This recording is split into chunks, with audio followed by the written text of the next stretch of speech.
So good evening, everybody. Hopefully you're all having a wonderful Monday. It's a little bit grey and overcast in the UK today. We have 2 days of lovely, beautiful sunshine.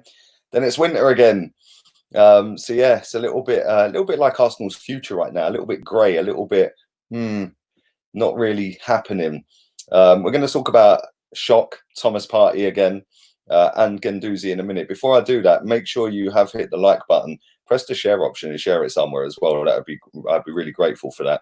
Also, subscribe if you're new, and download HOTMIC. That link's in the description. I'll be doing the Brighton Man United game on there tomorrow, and then obviously Arsenal play on Wednesday again. I'm not sure when Arteta's doing his press conference, but he is going to be doing another press conference at some point, I'd imagine. He's been doing one pretty much every day so far. But as soon as he does a press conference, I'll be doing a reaction to it. So I'm hoping that'll be either tonight or tomorrow, but we shall see. And we've got a massive game coming up on Wednesday. We need to get 3 points. We have to get 3 points, but we shall see what happens with that. Thank you to the latest member of the channel as well. Big up yourself, Laurie. Come on, real one. Thank you very much for that. And that reminds me, I'm doing a level 3 member stream tonight, 7 o'clock. It will be. So make sure you come join in that if you are a level 3 member. The next level 1 will be next week. So keep your eyes peeled for that. But we are going to speak about this guy yet again. He seems to be the hot topic literally every day for Arsenal. And it seems like I've spoke about this guy every day for about a year. It feels so long. We've had every scenario possible with this geezer. We're going to buy him out of his contract. Then we're going to swap him with Laka. Then we're going to swap him with Guendouzi. That's the latest one. I'll come to that in a second. Then we're not going to buy him out of his contract. He's then going to sign a new contract. So then if you want him, it's going to be 80 million instead of 43 million. Then it's not us getting him. It's going to be Chelsea getting him. Then it's going to be Man United. Then it's going to be Juve. This has just gone on and on and on. Then his agent's apparently flying to the UK this week to tie up the deal. How many times have we had that one? I'm still waiting for Jan and Villa to have his medical at Arsenal because he was scheduled in for about 15 of them. But the latest news is that we're going to swap him for Matteo Guendouzi. Now, I did have to have a little laugh when I read this because, listen, as much as I like this kid Guendouzi, I think he's got a massive attitude problem. I really do. Running around on a football pitch telling people how much you're getting paid and that how rubbish you are as a football team has obviously come back to bite him because Mikel Arteta, not for the first time, has banished him out of the squad. We remember over in Dubai, I think it was in February, him and Maitland-Niles had a bit of an altercation on the training ground in the warm weather training camp over in Dubai. And he was banished from the squad for a few games. We've come back from lockdown. He's played a couple of times. And then all of a sudden, he's not in the squad again because of what happened in the Brighton game. Now, the FA didn't actually ban him or fine him for grabbing hold of the geezer's throat.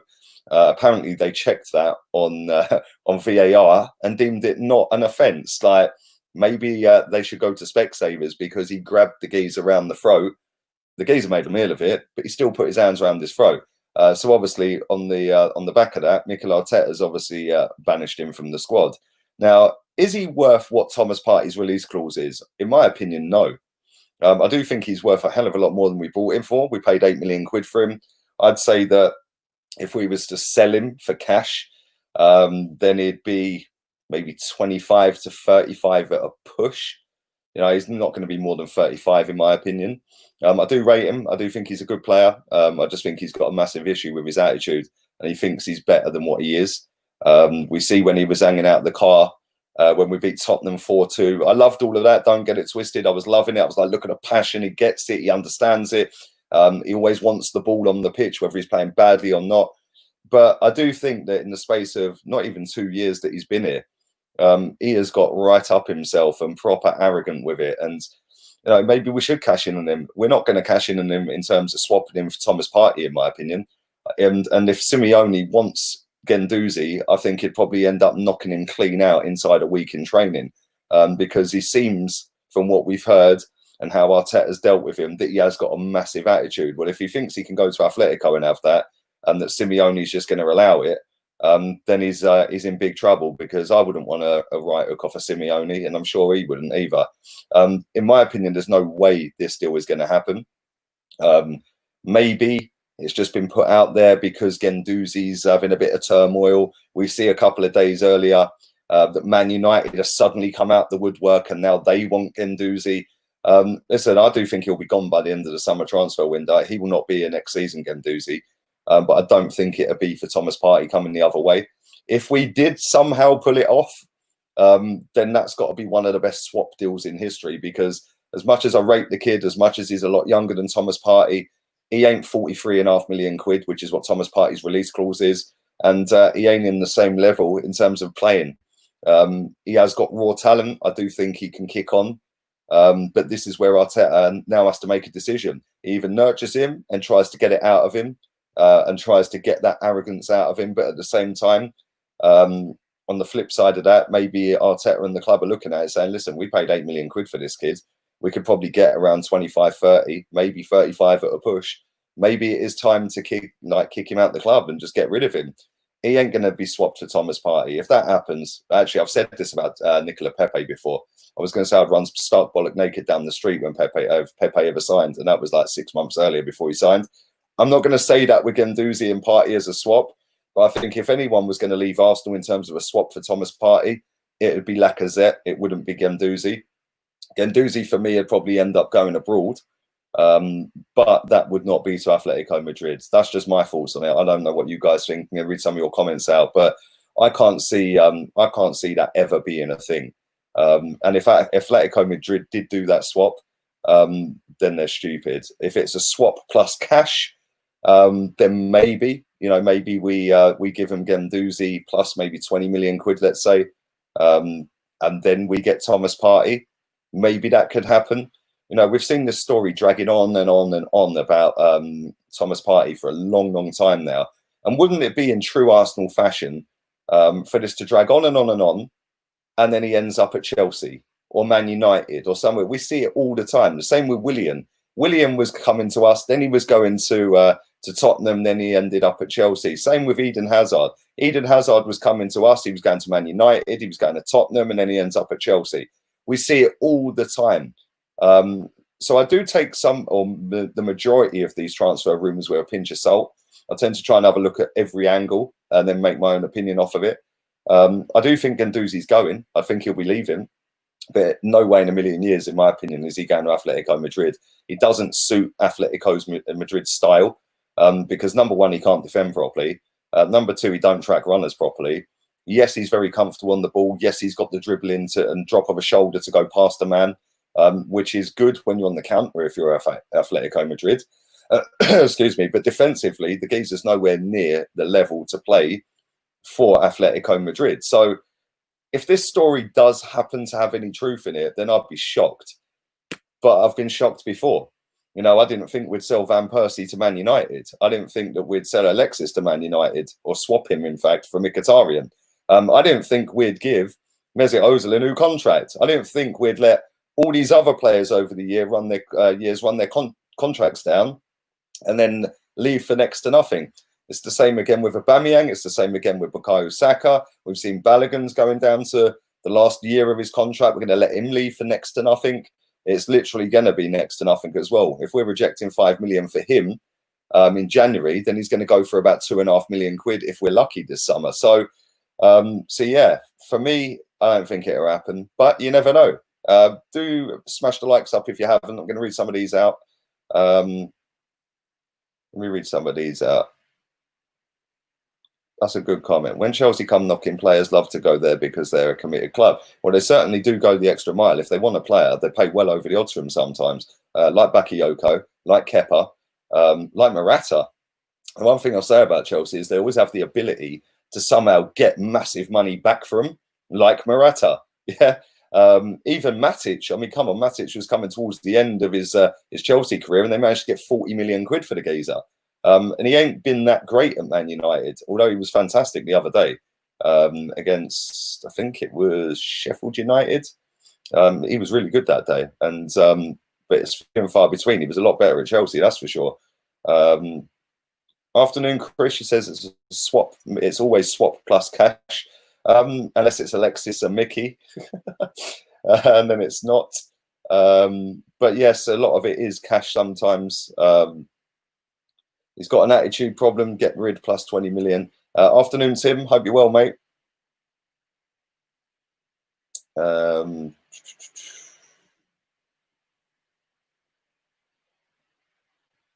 Some of your comments are hilarious. I can't even read half of these out. Guendouzi hasn't improved at all since he's been here. No direct goal productivity in over a year. Doesn't defend either. I disagree about the goal side of it. I think. Listen, I don't really care about assists, yeah, but I think he's got a couple. He hasn't scored a goal all season. But against Tottenham, he set up Aubameyang for the goal. This season against Aston Villa, he won the penalty that Pepe scored. He also put the ball into Callum Chambers for his goal in that same game. I think he's won a couple of penalties this season. He does have that in him where he can drop a shoulder and go past the geezer and then get a penalty. But it depends what his best position is. There you go, right on cue. What's his best position? For me, if I was a manager of Arsenal Football Club right now, no way would I play him any other position than number 10 because he can't defend. And it's all well and good if you're giving away free kicks and not tracking back a man when you're in their half. But when you're doing it when you're 30 yards out from your own goal, yeah, then that's not good enough, mate. And that can lead to, a goal every time. If you're doing it in their half and you're not tracking back as much, or you're jogging back, or you're just ball watching and you're doing it in the opposition's half, you've still got a lot of work to do to get a goal.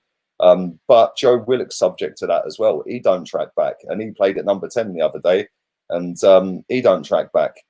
And everyone's got to work, man. This geezer, I do like him, but I just feel that he doesn't. I don't know. He doesn't seem to be improving in the last couple of months or half a season since January. Big up my guy. How's Tricks? How's Tricks, baby? Apparently, City are after Nathan Ake. That's the exact player we should have signed, not Saliba, who's garbage, or Marie, who's bang average. Well, I've been banging that Nathan Ake drum for a long time, mate. And I don't know how good Saliba is. We haven't seen him yet. Marie, time will tell, innit? But if you had put Nathan Ake next to Saliba, for me, that's miles better than what we've got. I don't know, man. Will they get him? If they want a man, they normally get him, didn't they? City, again, they pay over the odds. I think Chelsea might have first refusal on him. But I don't know. But thanks for your donation as always, bruv. I hope you're having a good day, man. Guendouzi is decent. We don't need the drama he's bringing right now. The team just need to get their heads down, says Kyle. Thank you as well for becoming a member, mate. I realised that after I came off stream yesterday that you did it yesterday. So thank you very much, mate. I do appreciate that. Let's read that out. Big up Srivatsa. Chelsea keep selling their players who haven't played a single game for 15 and 20 million every time. This is what I'm saying, mate. If you get these kids out on loan, or you get them in a team for one game and they have a good performance, all of a sudden you've doubled their fee, mate. So here we go. Let's have a fucking party. I've been watching Shameless, funny enough. I've been watching that on TV, mate, on Netflix. I didn't realise there was 11 series of it, so we started watching them again. Although I have watched all of them when they first were aired on TV, but it's one of the best programs ever, man.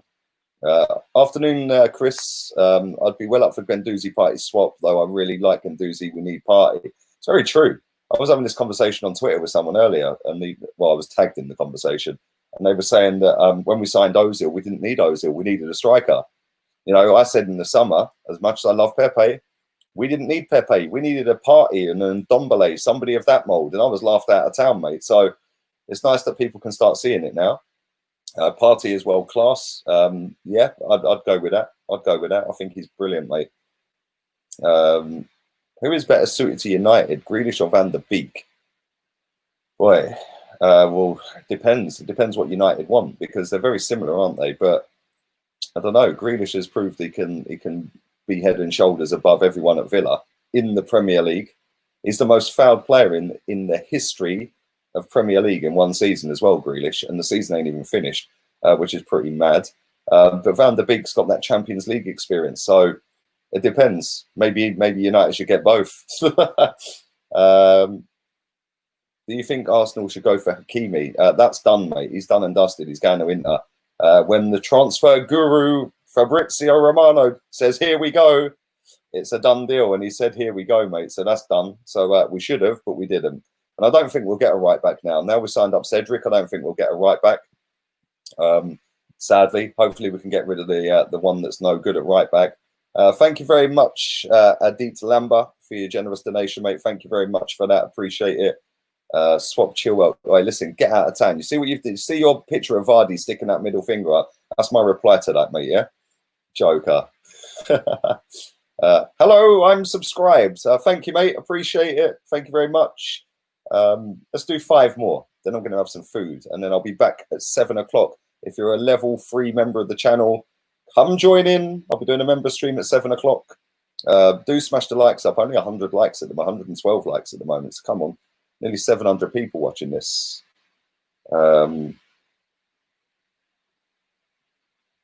Afternoon, buddy. DJ Crane. Party this year, party. Bigger party next year. Yeah.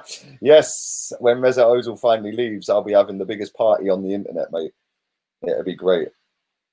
We won't buy centre-backs and the right-back, so we should go all out for a proper midfielder. Partey, Van der Beek, sell the ballerina at right-back and sell Laka.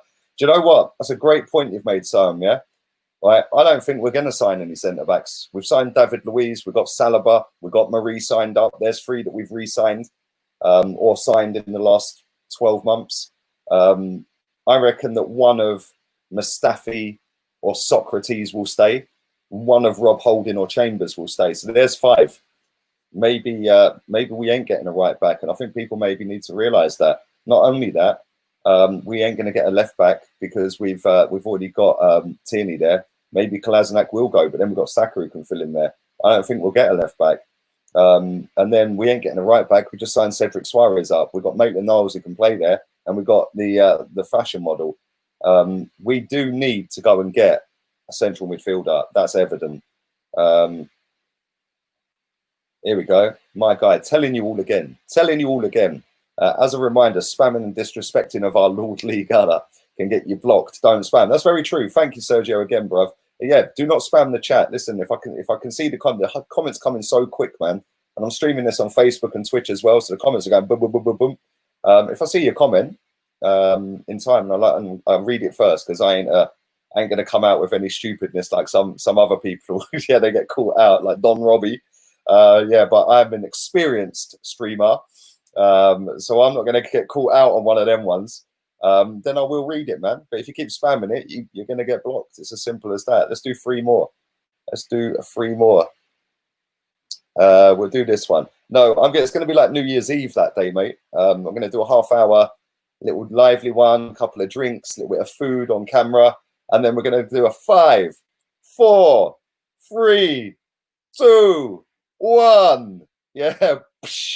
Right, that's going to be lit, bruv. Trust me, it's going to be lit.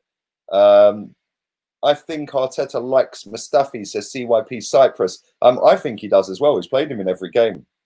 So yeah, I think he probably does like him as well, mate, if I'm honest. Big up, my guy. Hope you're well, buddy. Hope you're well. Thank you for that. Appreciate it, man. Thank you, Demetrius.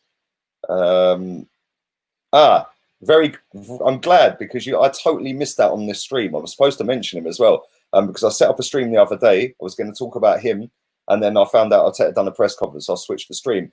Very quickly, AC Milan look like they're front runners for him. That's the latest news that I read earlier. So we need a player like him. That's a guy who can score goals, create goals. We haven't really got that. But like I said, Count Ryan, thanks for your donation as always, man. Like I said the other day, it depends how Arteta wants to play. Because if you look at Liverpool, none of them 3 midfielders they got in midfield are really top bangers or top creators of goals. Yeah, but they're hard-working little worker bees or worker ants. They run around like everywhere.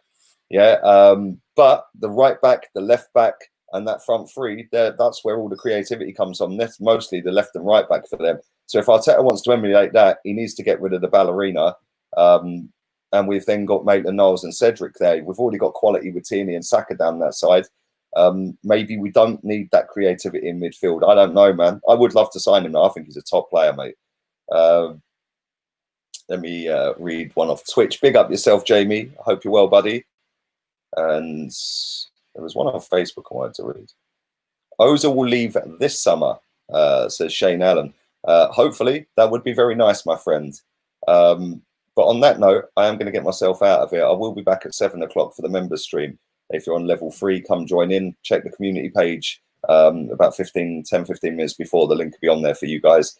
And I'll be back at 9 o'clock for the next stream for everyone else. Thank you very much. Big up your damn self. Guendouzi should go. He's just not good enough. Enjoy, mate. Thank you again, mate. Appreciate that. And listen, I like Guendouzi. If he goes, I ain't going to lose no sleep over it. So yeah, I'm gonna read this out. Why don't you lot all use that Wenger out energy for the Kroenke out movement? Someone from Arsenal sponsoring you lot are saying, why are you all gone quiet? Stan needs to go. Bruv, because I'm not a sheep, number one. Thanks for your comment, though. I appreciate it. Number two, I know the ins and outs of how our business works. Number three, the guy's been the owner for 1 year, mate. Yeah, our problems have been there for longer than 1 year. Number four, we've got the fourth biggest wage bill in the Premier League. Number five, we've actually spent £27 million gross, less than Liverpool in 5 seasons, and Leicester City's whole team assembled for 40 million quid, which is less than Mesut Ozil cost, and they've won a league since then and overhauled that whole squad, and they're now better than us. So people can blame the owner all they like. The fact and reality is the owner didn't reject £60 million for Alexis to swap him for Mkhitaryan. The owner didn't decide, I'm not going to buy Kante for £2 million cheaper than Granit Xhaka. On that note, I'm out of here. All have a wonderful evening. Laters, peeps.